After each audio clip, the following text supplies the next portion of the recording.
God damn, I'm sick and tired of waiting for Halo Infinite. Everyone around me receiving their beta flight codes, and I'm over here getting wish.com emails. I wish there was a game that could hold me over until I get my hands on Halo Infinite, an appetizer if you will.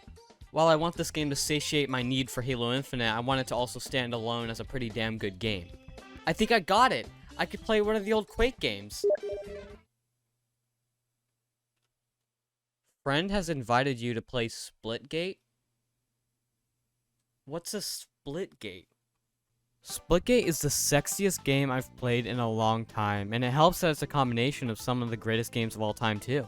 This game isn't new either, it's actually been around for about 2 years, releasing on the 24th of May 2019. While this game had moderate success on launch, it quickly lost its player base after about 3 weeks. I actually played this game in 2019 quite a lot actually, it was actually quite a great time. But I just couldn't stay with it because of how few players were actually playing the game. So to see a game I fell in love with come back to the spotlight was actually really f***ing cool. This game has about 52,000 players playing at the time of writing this, and it's actually one of the craziest comeback stories in Steam history. Never have I ever seen an old game come back this hard since like Among Us. Like, this game's growth is that crazy. This game always had a fantastic concept, and to see it being appreciated is actually amazing. Though, with a larger audience now, a lot of things have changed with this game, which with my experience has been nothing but positive. I do have a major complaint with this game, but I'll save it for later since it has its own in-progress fix.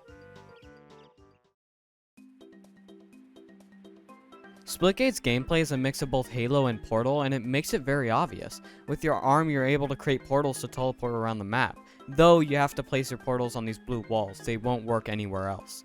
Portals introduce a new kind of strategy to this game that a ton of other modern FPS games lack. Oh god.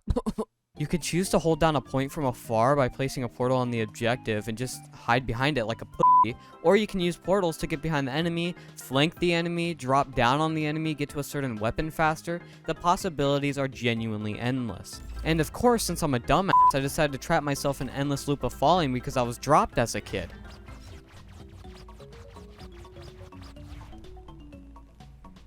But that's beside the point. Even if you don't use these portals that much to your advantage, you can still have fun playing this game just running around and gunning down oncoming infantry. But that'd just mean you're a beta bitch, and no one wants to be a beta bitch. With the portals, you can also gain momentum, so if you want to go fly to China, you most certainly can. Portals themselves introduce so many awesome things to this game. The gunplay also reminds me so much of Halo, and I love Halo. This game went for more of a classic arena shooter Halo, other than more modern adaptations such as Halo 4 or 5. While I absolutely adore Halo 5 and 4 to some extent, the classic gameplay just suits this game so well. It's crazy how well the gameplay and portal system adapts to the maps. The maps are so well suited for this gameplay that it's insane. There's more than 3 lanes, there's verticality, there are flanks, and there are fair and balanced locations for all the guns, and they all have their own style.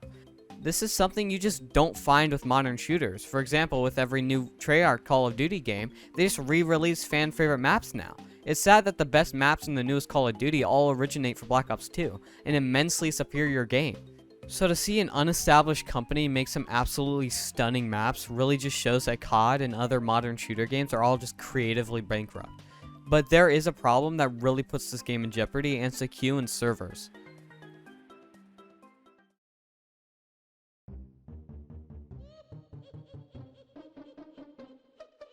The queue times are absolutely atrocious. Even at times like 12 a.m. or 4 a.m. in the morning, there are 60 to 90 minute queue times. I understand the server improvements are the main focus of the next few updates, but it's still something that is happening right now. I'm glad that the developers of Splitgate take community feedback, because if this was any other game company, these queue times would have stayed the same for like 2 to 3 months until they ended up fixing it. If you ever need updates on what the queue times are or news about the game, I suggest you check out their Discord server, Twitter, and TikTok, which will be all linked in the description. On July 13th, Splitgate's beta was released on Xbox One and PlayStation 4, as well as Xbox Series X/S and PlayStation 5, and oh boy is it a good time. If you are a PlayStation player and always craved Halo, well, your wish has been granted.